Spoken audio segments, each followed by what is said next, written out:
Tika, gimana mau review pertama kali? Nervous gak sih? Deg-degan gak sih? Kayak first time baru banget gitu loh, masih newbie, takut salah. Ya ampun, gak apa-apa, tahu yang penting kamu tuh menyiapkan materinya. Karena kita hari ini mau review dokumenter kan. Jadi ada 3 dokumenter, terus kayak kamu tuh harus nyiapin dulu. Tapi tunggu dulu Kak. Apa tuh? Tunggu bentar. Nih aku ada sesuatu buat kakak. Karena ini first day aku bawain teh manis panas. Kakak suka kan? Suka ya ampun, terima kasih banyak. Aku minum ya.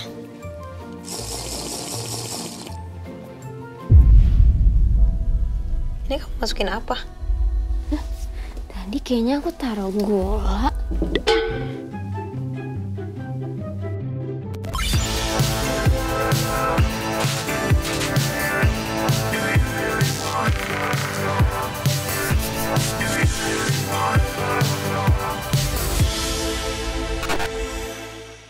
Halo Smart Viewers, welcome to Movie Free. Kembali lagi bersama aku Yobita dan di sini ada tamu spesial yang menemani aku. Jadi malu. Aku kenalin dulu ya. Namanya Kalika. Jadi Kalika ini adalah anggota dari Binus TV Club yang juga suka ikut membantu dalam proses syuting Movie Free. Jadi emang kamu suka film banget ya? Masih suka lah ya, karena kan kita di sini bahas tentang Film-film dan film pastinya. Hampir lupa. Enggak. Kita juga sini kan sebagai reviewer nomor 1 di mana? Kemangisan. Mantap. Jadi emang Lika ini apa ya, sudah passionate di dalam film-filman juga, jadi kita undanglah ke sini ya. Makasih, aku masih newbie nih, takut ajarin dong Iya, paku.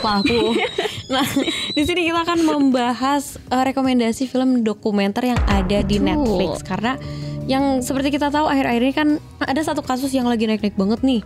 Yang apa tuh, yang kayak cafe sebenarnya gitu. Kasusnya udah lama tapi naik lagi ya gara-gara dokumenter karena ini ya. Udah agak lama sebenarnya. Apa tuh judulnya? Ingat kopi, ingat Ice Cold. Iya, judulnya Ice Cold ya. Ice Cold. Jadi Ice Cold ini tuh sebenarnya singkatnya aja ya. Kalian pasti udah familiar banget. Ini tuh kasus di tahun 2016 yang menceritakan tentang dugaan pembunuhan melalui racun sianida di dalam kopi. Panjang banget. Tapi terjadi itu dalam waktu singkat, tapi dampaknya tuh kayak lama banget sampai sekarang juga. Ada dokumenter ya dibahas dan dibikin lagi nih ternyata sekarang nih. Jadi Lika udah nonton kan? Tentunya udah ya, kan ini rame nggak cuma di medsos, tapi sehari-hari pasti teman-teman kamu juga ngomongin nggak sih? Ice cold gitu kan? Iya benar.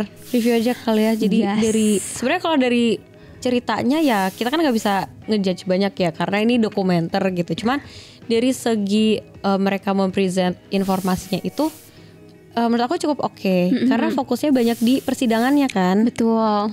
Gitu. Terus apalagi selain persidangannya itu banyak banget POV yang sebelumnya kita nggak tahu gitu. Yes, apalagi kan ini tuh kejadiannya waktu umuran kita tuh masih SD atau SMP gitu ya. Kan 2016 gitu kayak masih bocil. Kecil banget udah mau masuk ke SMP kayak denger sianida kayak apa sih gitu kan. Dan dulu tuh kita taunya cuma kayak yang jahat ini, yang baik ini. Kita tuh dulu lihatnya kayak hitam dan putih doang. Tapi ternyata setelah kita nonton dokumenternya lagi, ini tuh abu-abu ya semuanya. Iya, makanya aku kan dapat POV baru gitu. Betul. Nah, kebetulan juga sebelum aku nonton ini, aku tuh udah sempat dengerin podcast yang ceritain tentang ini juga. Terus cuman emang perbedaannya mereka tuh risetnya lebih mendalam ya dan agak bias juga as to siapa yang salah gitu. Cuma kalau di sini menurut aku kurang dijelaskan aja dari segi kronologi kejadian.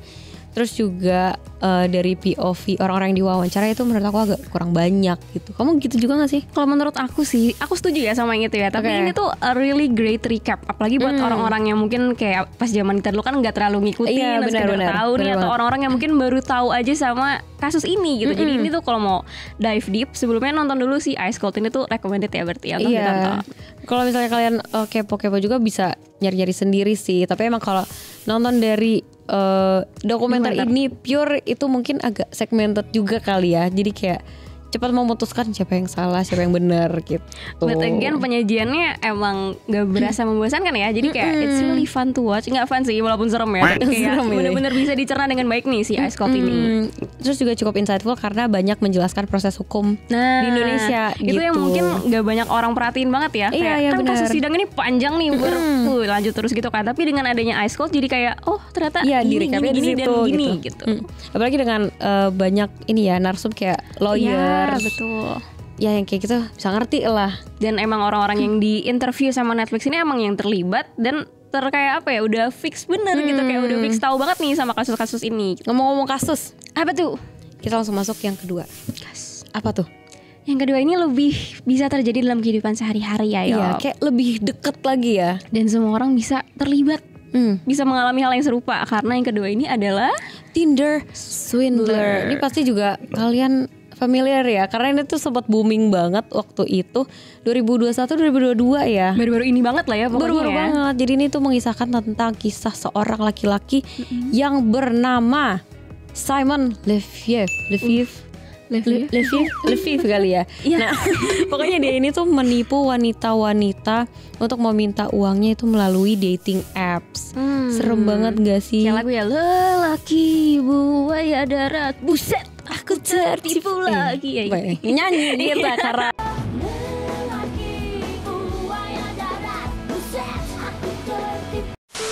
Oke, jadi emang ini tuh sebenarnya serem banget juga ya. Karena kita tadi udah ngobrol dikit kayak di Indonesia aja tuh culture dating apps itu tuh udah mulai familiar udah banget, mulai common, apalagi di umur-umur remaja, generasi Gen Z tuh dating app udah hal-hal yang apa ya, kayak lumrah, common untuk kita gunakan dan aksesnya tuh gampang banget. Dan ini yang bikin serem tuh menurutku, karena semua orang bisa ngalamin gitu kayak. Dan Yop, aku tuh lupa bilang sama kamu nih, Tinder swindler kan terjadinya di luar negeri ya. Iya. Sejak ada si dokumenter ini, di Indonesia tuh juga ada ternyata kasus yang kayak gini. Oh gitu. Jadi kalau kamu cari di internet Tinder swindler Indonesia, nah itu ada. Dan itu beneran kejadian di Indonesia. Jadi kayak serem banget, scary. Cuma kan kita nggak tahu ya, yang namanya kenal orang tuh emang harus thorough gitu. Ini gaya banget thorough.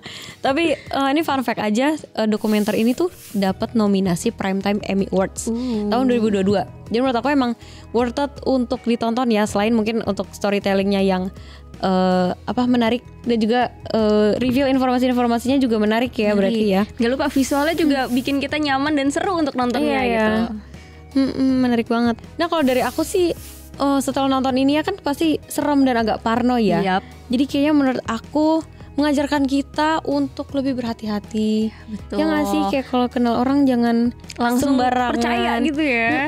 Apalagi ini udah menyangkut uang. Ya kan. Kalau di sosial media itu kan kita mungkin nggak sadar ya, entah di Instagram, Twitter atau TikTok, bahkan kayak dating app itu kan kita juga ngasih data tentang kita, nunjukin muka kita. Nah kita juga mesti hati-hati banget ya Yok, berarti ya, karena orang yang kita kenal belum tentu dari dia yang sesungguhnya gitu. Jadi background check penting. Be careful girls and guys. PI private investigator. Lebay ya. Nggak kayak gitu. Ngomong-ngomong dokumenter lagi. Ada apa ini Yobit? Yang terakhir nih, rekomendasi terakhir menurut aku ini paling mencengang. Oh ya? Karena menyangkut korban jiwa yang banyak banget. Tadi kan yang pertama cuman satu. Kalau di sini ada berapa? Satu tapi ada 2 kali, berarti 11. Satu tapi ada 2 kali. 11. Banyak juga ya. Judulnya adalah The Burari Deaths gitu. Jadi kejadiannya di Burari, India. Dimana dokumenter ini juga membahas tentang kisah keluarga yang kayak semi halusinasi. Jadi mereka mempercayai arwah mendiang ayahnya tuh yang udah meninggal. Jadi melakukan hal-hal yang sebenarnya tuh nggak make sense, di luar nalar kali ya, mungkin ya, dan juga berbahaya karena jadi adanya korban jiwa gitu. Ya, dan sebelah-sebelahnya ini meninggal secara mengenaskan gitu ya. Iya, karena mungkin untuk detailnya sedikit ya, mereka ini sebenarnya nggak niat untuk melakukan suicide atau bunuh diri, tapi karena mereka percayanya kalau mereka itu akan diselamatkan oleh arwah mendiang ayahnya. Tapi ternyata kan tidak ya, jadinya meninggal. Mungkin bisa aja mereka tuh nggak nyangka mereka akan meninggal ya Yok. Itu juga itu sih serem sih. Jadi kayak emang karena mengikuti satu orang ini. Jadi di Burari Deaths ini kan ada satu tokoh yang dibahas banget, namanya Lalit nih. Anaknya ya, anak dari mendiang bapak yang meninggal ini. Tapi si Lalit ini tuh uniknya tuh anak ketiga. Biasanya kalau anak bontot kan cuma disayang tapi nggak terlalu didengerin ya, gitu kan ya. Nah tapi di keluarga ini Lalit tuh paling didengerin Yok. Untuk diikuti perintah-perintahnya. Dan katanya arwah bapaknya tuh datengin dia, ngomong melalui dia. Makanya orang-orang di keluarga ini tuh percaya banget. Iya. Tapi kamu percaya gak sih Yop, itu beneran arwah bapaknya gitu menurut kamu? Aduh jujur enggak lagi. Enggak ya? Nggak tahu ya, karena kayak mungkin kita kan nggak tahu ya, mereka nih melalui trauma, mungkin kehilangan seorang ayah juga apalagi di culture mungkin di India ya, mungkin significant banget gitu peran ayah di dalam sebuah keluarga.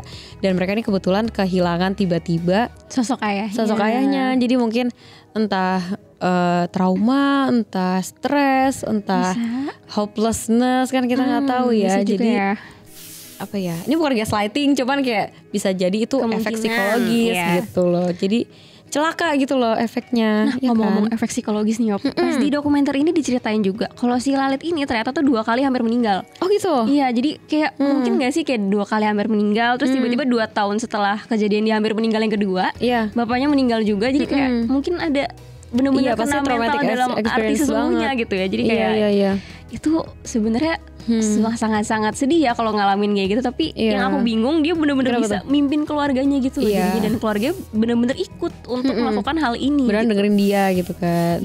Nah ini sedikit informasi juga. Jadi untuk yang Burari Deaths ini mini series ya. Jadi dia 3 part mini series yang durasinya tuh 40-50 menit ya. Hampir sejam lah. Jadi walaupun mini series juga beda kayak yang 2 sebelumnya itu kan film ya. Satu aja gitu kan? Satu terus habis. Kalau ini 3 tapi sejam-sejam. Itu tuh nggak bosan nontonnya karena aku suka dari segi storytellingnya itu apa ya, mereveal informasinya juga lumayan mencengangkan dan juga kena ke hati nggak sih dari penyampaiannya gitu. Apalagi bagi kalian yang mungkin nggak tahu atau nggak familiar banget sama kasus ini, pas nonton jadi kayak aduh ini serem banget dan apa ya, mikirnya ini udah paling parah, ternyata ada lagi yang lebih parah gitu kan. Dan ternyata sedih juga ya, walaupun kita taunya mereka bunuh diri, tapi mungkin aja mereka nggak berniat untuk bunuh diri, tiba-tiba meninggal, jadi kayak sedih juga nontonnya gitu. Tapi ini ya yang namanya dokumenter kan itu kisah hidup orang beneran ya, jadi up to your own interpretation lah, kalian ngambil message-nya tuh seperti apa gitu. Nah kalau gitu sekian dari kita ya untuk episode kali ini. Cukup. Untuk rekomendasinya, kalau misalnya kalian ada rekomendasi lagi entah dokumenter entah film yang lain, langsung aja komen di bawah. Jangan lupa juga untuk like video ini dan subscribe YouTube channel Binus TV. Jangan lupa juga untuk follow TikTok kita di @movie.freak. Iya, jangan lupa juga untuk nyalakan bel notifikasi. Nah, oke deh kalau gitu kita pamit undur diri. Yovita signing out. Khalika Cap. See you on the next episode. Bye bye.